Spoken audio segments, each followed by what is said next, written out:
अवधूत चिंतन श्री गुरुदेव दत्त। श्री गुरुदेव दत्त। श्री गुरुदेव दत्त। हमारे सत्संग सुनने के बाद भी कई लोगों को असमझ है, दुविधा में है। माया कितनी गहरी है समझो। खुद का जीवन तो शुद्ध सात्विक ढाल देने की कोशिश कर रहे हैं, चरित्र संभाल के जीवन की कोशिश कर रहे हैं, लेकिन पूछ रहे हैं कि जो हमारे परिवार में है कुछ सभ्य मेंबर्स, वो गुरुजी शुद्ध सात्विक जीवन और जो आपका फॉर्मूला है उसको फॉलो नहीं करते। तो कि जब महाविनाश होगा, महाप्रलय होगा, युग परिवर्तन होगा, तो वो लोग भी चले जाएंगे। अब बताओ तुम क्या कर सकते हो? तुम क्या कर सकते हो बताओ? तुम्हारे हाथ में कुछ भी नहीं है। इतने सत्संग सुनने के बाद भी अगर तुम्हारी खोपड़ी में ये नहीं आता कि न माता न पिता न बंधु न सखा न जाया न बाया, एकत्वम एकत्वम तुम एकत्वम। न माता નથી, न पिता छे, न बंधु छे, न सखा छे, न भाई, कोई नहीं है हमारा। सब ऋणानुबंधन है। जिसको तुम माता समझते हो वो भी ऋणानुबंधन से है, पिता समझते हो वो भी ऋणानुबंधन से है, भाई समझते हो वो भी ऋणानुबंधन से है। जिसके साथ ऐसा तेरा ऋणानुबंधन वैसे है, उसका मोह क्यों रखते हैं? हम भी आप में से किसी का मोह नहीं रखते, क्योंकि बताना और जताना हमारा फर्ज है, जो गुरु महाराज ने दिया है। बोला है कि तू इंसान को इंसान बनाना है ना, तो हम कोशिश करते हैं, बता देते हैं, जता देते हैं। हमारे पास आते हैं, उसको भी बहुत कुछ देते हैं, है ना, बस दे के भूल जाते हैं। फिर चलना न चलना, उस मार्ग पे चलना न चलना, वो तो आपका गंतव्य है ना, आपका जीवन है, आपका विवेक बंदे। तो परिवार में भी हम सही रास्ता बता सकते हैं। चलना न चलना उसका जीवन है, हमारे उसके साथ कुछ है ही नहीं। जो है केवल ऋणानुबंधन है, चाहे वो खट्टा हो चाहे मीठा हो। समझ में आया? हाँ, इतना हर दिन सत्संग सुनने के बाद भी अगर तुम्हारा ये मोह भंग नहीं होता है, तो फिर सत्संग सुनने का कोई मतलब ही नहीं है। हम केवल हमारी फर्ज निभाने आए हैं। माता है तो रिस्पेक्ट दो, 9 महीना आपको पेट में रखा है तो उसके साथ तो बड़ा ऋणानुबंधन है। पिता है तो जिसने आपकी परवरिश की, तो उसके साथ भी बड़ा ऋणानुबंधन है। एक माता पिता और गुरु का ऋणानुबंधन आप जीवन में कभी चुका नहीं सकते, मतलब उनका एहसान चुका नहीं सकते। आप जितना भी करो उनके लिए करो, वो परमात्मा की ऐसी रचना है। तुम कुछ नहीं कर सकते, ना गुरु का कभी ऋण चुका सकते हो, ना माँ बाप का कभी ऋण चुका सकते हो। अरे तुम जिस परमात्मा का भजन करते हो, देवी का भजन करते हो, उसका भी तुम ऋण नहीं चुका सकते। हाँ, इसके अलावा जो भी है, तुम्हारा भाई है, बहन है, तुम्हारा रिश्तेदार है, तुम्हारे फ्रेंड सर्कल में जो भी है, हाँ, उससे ऋणानुबंधन से आप मुक्त हो सकते हो। कैसे होना है? अच्छा है तो वो भी बर्दाश्त कर लो, बुरा है तो वो भी बर्दाश्त कर लो। सुख दुख से पर होके जियोगे तो ऋणानुबंधन से मुक्त होगे। किसी ने मुझे पूछा था तो साथ में ही भी बना देता हूँ। सुख में छलक नहीं जाना, दुख में बहक नहीं जाना, इसी तरह से जियोगे। जो भी है पर ब्रह्म पिता परमात्मा की प्रसादी है, चाहे अच्छी है चाहे बुरी है। हाँ। जो बुराई करे, जो आपसे साथ खराब करे, आपके साथ दुराचार करे, अत्याचार करे, जो भी करता है, कोई भी मानसिक त्रास है, तो बस वो ऋणानुबंधन उधर खत्म करो। परिवार की बात कर रहा, दुश्मन की बात नहीं कर रहा। तो उसके साथ वो ऋणानुबंधन खत्म करो। कई लोगों की शादी हो जाती है, फिर भी यही चलता रहता है ना। बोलते मेरे हस्बैंड के साथ बनती नहीं, तो क्या करोगे? तुम्हारे नसीब में जो होगा वही मिला। तुम दूसरा करोगी तो उसमें भी कोई दिक्कत आएगी, तीसरा करोगे तो उसमें भी। No one is complete in this world. सभी में कुछ न कुछ कमियां हैं, सभी में कुछ न कुछ खूबियां हैं, तभी तो ये संसार बना है। देखो देवों में भी कितनी विभिन्नता है, हर देव की अलग अलग पहचान है, उनकी क्षमता भी अलग अलग है, उनकी कमियां भी अलग अलग है। तो no one is complete. Mahadev तो उनके क्रोध से जाने जाते हैं, विष्णु तो उनके सर्जनहार के लायक हैं, और महादेव क्रोध से जाने जाते हैं तो उतने दयालु है, उसके लिए भी जाने, इतने भोले भी हैं। ब्रह्मा जी की अपनी एक पहचान है, तीनों देवियों की अपनी पहचान है। तो अपने कुटुंब में बस बता दो, संतों की वाणी सुना दो, आप जब भी समय मिले उनको बता दो, देखो ऐसा समय आ रहा है, सुधर जाओ, नहीं तो फिर आपके साथ इंसाफ होगा। आप इसके अलावा कुछ नहीं कर सकते, आपके हाथ में ही नहीं है, आपके हाथ में ही नहीं है।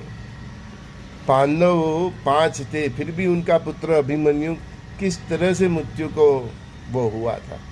भीम का पुत्र को क्या हुआ था? क्या स्वयं कृष्ण भगवान साथ में थे तो भी इनकी मृत्यु अटका सकते? नहीं अटका सकते। अरे पांडवों ने कितना जीना, लाख राजा जीना, ये जीना। भगवान राम को देखो कितना जीना, वो अपने पिता की मृत्यु टाल सके, उनके वीर में ही मृत्यु हो गई, राम राम करते ही गए। खुद का वनवास टाल सके, अपनी अर्धांगिनी को इतना कष्ट दिया वो टाल सके, तो आप कैसे टाल सकते हो? समझाओ मुझे। आपके देवी देवता ही उनके परिवार के ऊपर आने वाले कष्ट जो नियति ने तय किया होता है, विधि विधान है उनके, जो भी वो हो, फिलोसफी हो, जो भी लीला हो, तो वो नहीं टाल सकते, तो आप कैसे टाल सकते? आप केवल प्रार्थना कर सकते हैं भगवान को कि हे परमात्मा इनको सद्बुद्धि दे और भक्ति के मार्ग पे चलने की प्रेरणा दे। इसके अलावा आप कुछ नहीं कर सकते। मेरा मार्ग इतना है, तो क्या मैं मेरी पत्नी को, मेरे भाइयों को, मेरी बहनों को, मेरे के संतानों को क्या मैं फोर्स करता? क्या मैं इनकी फिक्र करता? नहीं, मैं चल रहा हूँ, वो देख रहे हैं मैं किस दिशा में जा रहा हूँ। उनको चलना है तो चले, नहीं चले तो उनका जीवन है, क्योंकि सब ऋणानुबंधन से ही है। बाकी मेरा तो कोई सगा ही नहीं, मैं किसी का नहीं, मैं केवल एक परमात्मा का हूँ। प्यार करता हूँ तो परमात्मा का करता हूँ। आपके साथ, सबके साथ मैं ऋणानुबंधन से हूँ। कई लोगों का इतना प्यार है, बेटी बेटियों की तरह प्यार है, तो प्यार को मैं स्वीकार भी करता हूँ। सबका प्यार को स्वीकार करो, सबकी नफरत को भी स्वीकार करो, लेकिन प्यार करो तो केवल परमात्मा का करो, नफरत किसी को मत करो।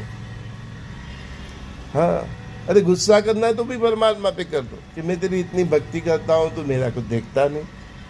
बाकी तो सब ऋणानुबंधन से, अच्छे हैं तो अच्छे हैं, बुरे हैं तो बुरे हैं, बस बर्दाश्त कर लो। बर्दाश्त करना सीख लिया, ये सुख और दुख के जीवन को से पर होके जी लिया, तो कोई आप अपना कल्याण कर लेंगे। दूसरे को अपने उस दिशा में जीवन जी के उनको प्रेरणा दे सकते हैं। अगर आप सत्य के मार्ग पे चल रहे हैं, शुद्ध सात्विक जीवन जी रहे, चरित्र संभाल के जी रहे, अगर उस पे चलने के बाद भी आपके परिवार को प्रेरणा नहीं होती तो छोड़ दो उनके हाल पे। कई लोगों की ये दिक्कत है कि मेरे परिवार में सब नॉनवेज खाते हैं, मैं क्या करूं? वो तो आपको ही रास्ता ढूंढना पड़ेगा ना, क्योंकि आपने जब रास्ता चुना शुद्ध सात्विक जीवन और चरित्र संभाल के जीने का, तो परिवार में नॉनवेज खाते हैं, आप नहीं खाना चाहते, आप शुद्ध सात्विक जीवन जीना, तो आपको ही मार्ग चुनना पड़ेगा। हमने हमारा मार्ग चुना है ना, उसके लिए हमने क्या क्या खोया, क्या क्या कमाया, वो तो हम ही जानते हैं। तो वो तो आपको मार्ग चुनना है ना, तो आपको ही वो सब बर्दाश्त भी करने पड़ेगा, रास्ता भी करना पड़ेगा, वो तो आपको करना पड़ेगा ना। गुरु क्या बता सकते हैं? गुरु आपको प्रेरणा कर सकते हैं, इस प्रकार से जीव। आपके साथ जो रहते हैं वो उल्टे सीधे तो उनको सीधा नहीं करते। ऐसा होता तो परमात्मा ये 900 करोड़ सबको सीधा न करते थे। परमात्मा किसी के जीवन में हस्तक्षेप नहीं करते। वो शेर इंसान को खा जाते तो भी नहीं रुकते, इंसान शेर को मार देते तो भी नहीं रुकते। हैं? अरे राम मंदिर में ही देख लो, इतने लोगों ने चोरी कर ली, किसी को परमात्मा ने रोका नहीं। वो किसी को नहीं रोकते, अच्छे करने वाले को भी नहीं रोकते, बुरा कर्म करने वाले को भी नहीं रोकते, उसके हिसाब से उनको कर्म का फल देते। तो राम मंदिर में जितने भी चोरी की सब दृष्टिहीन होंगे, वही मंदिर के सामने बैठ के भीख मांगेंगे। ये हमने बता दिया परमात्मा का फैसला, जो उन्होंने प्रेरणा दी। सजा तो कंफर्म होगी, चाहे इधर किधर भी कोर्ट कचहरी से छूट जाए, लेकिन परमात्मा की सजा से कोई छूटता नहीं है। तो इनकी सजा यही है, अगले जन्म में दृष्टिहीन होंगे और वही मंदिर के सामने बैठ के मांगेंगे। आपके बच्चे जब भी इन फ्यूचर में राम जी के दर्शन करने जाए अयोध्या में, तो देख लेना आप, उसमें वही लोग होंगे कि बस दृष्टिहीन होंगे। और क्यों? ये तुमको नहीं दिखा? ये परमात्मा की सम्मति थी। अंधे थे क्या तुमको नहीं देखा ये कितना श्रद्धा से भगवान को भोग धराया था, है? भेंट दी गई, कितना श्रद्धा से। साला तुमने उसकी श्रद्धा को ही चोरी लिया, है? तो परमात्मा को तो बहुत क्रोध है, लेकिन राम मर्यादा पुरुषोत्तम है, वो अपना क्रोध जताते नहीं। वो आपके जीवन में आएगा तूफान, देख लेना, चाहे कहीं से भी छूट जाए। ये पूरे मामले में जितने भी चोर है, बदमाश है, सबको भुगतना पड़ेगा। मैंने बोला ना, अगले जन्म में दृष्टिहीन होके वही मंदिर के सामने भीख मांगेंगे। मैं केवल राम मंदिर की बात नहीं, इस दुनिया के जितने भी मंदिर मस्जिद है, गिरजाघर है, चर्च है, ये प्रार्थना स्थल है, इवन ट्रस्ट की संपत्ति है, जाहिर सेवा की है, उसमें जो भी गड़बड़ी करते हैं उनका भी यही हाल होगा। इवन परिवार में भी, परिवार के मुखिया है और आप सब गड़बड़ी करोगे तो आपको भुगतना पड़ेगा। तो आप अच्छे मार्ग पे चल के आपके परिवार को प्रेरणा दे सकते हैं, फोर्स नहीं कर सकते। चलना नहीं चलना, मैंने नहीं किया किसी को फोर्स। मेरी भी कितनी बहना है जो मुझे भाई मानती है, कितनी बेटियाँ है जो मुझे पिता समन मानते हैं, कितने मेरे शिष्य है जो मुझे गुरु मानते हैं। मैं किसी को फोर्स नहीं करता, बस मैं अपना बता देता हूँ, अपना पक्ष रख देता हूँ। फिर निर्णय करना आपका काम है, विवेक बुद्धि आपका काम है ना। तो प्रातःकाल के सत्संग में और थोड़ा ये विषय पे जो चर्चा हुई, उन सबका समाधान सबके परिवार में होगा, ऐसी बात है। तो मैं आशा रखता हूँ कि आपको मेरी बात से समाधान मिल गया होगा। आपके परिवार में सब नॉनवेज खाने वाले हैं, आप शुद्ध सात्विक जीवन जीते, वो आपको अपना खुद का रास्ता खुद ढूंढना पड़ेगा, या खुद अपना खाना पकाओ, कुछ भी आपको अपना रास्ता खुद ढूंढना पड़ेगा। हाँ, क्योंकि सत्य के मार्ग पे, धर्म के मार्ग पे आपको ही चलना है। सबरी ने पूरा जीवन निकाल दिया, बेर चक के उनका मुंह भी थक गया होगा, खट्टा हो गया होगा। हर रोज खट्टा खा के आप देखो नहीं, आपका मुंह केरा होता है, आपके दांत भी खट्टे हो। तो सबरी का देखो, भरत को देखो, राम के लिए उन्होंने 13 साल कितना साल इंतजार किया वो झोपड़ी में। तो रास्ता तो आपको चुनना है ना, उसका कर्म का फल भी फिर आपको ही मिलता है। हाँ। कल के मेरे सत्संग में भी देखो, वो देता है, लेता है, देता है, लेता है, छीन लेता है, देता है, फिर छीन लेता है, फिर देता है, फिर छीन लेता है, फिर हर उम्मीद, हर उम्र, वो उसकी परीक्षा है। तो मैंने तय किया, हाँ मैं दूंगा। हाँ? तो जीवन को दांव में लगाना है, भक्ति मार्ग में जीवन को दांव में लगाना ही पड़ता है। आप ये सोचो सब तरह से मैं सुरक्षित रहूँ और भक्ति करूँ, उस इंसान से भक्ति नहीं होती। भक्ति मार्ग में तन से, मन से, धन से और सभी रिश्तों का दांव लगाना पड़ता है। सभी आपकी इज्जत, मान, मर्यादा सबका दांव लग जाता है। द्रौपदी का वस्त्र हुआ क्या? श्री कृष्ण, वो श्री कृष्ण की सखा थी, फिर भी वस्त्र हरण हुआ है। पांडवों के लिए सर्व कुछ थे, फिर भी इतना कष्ट मिला। तो भक्ति का मार्ग में सर्वस्व अर्पण करना पड़ता है। आप पे उंगलियां भी उठेगी, आपकी बहुत परीक्षा होगी। हाँ, करना पड़ता है, बर्दाश्त तो करना ही पड़ता है।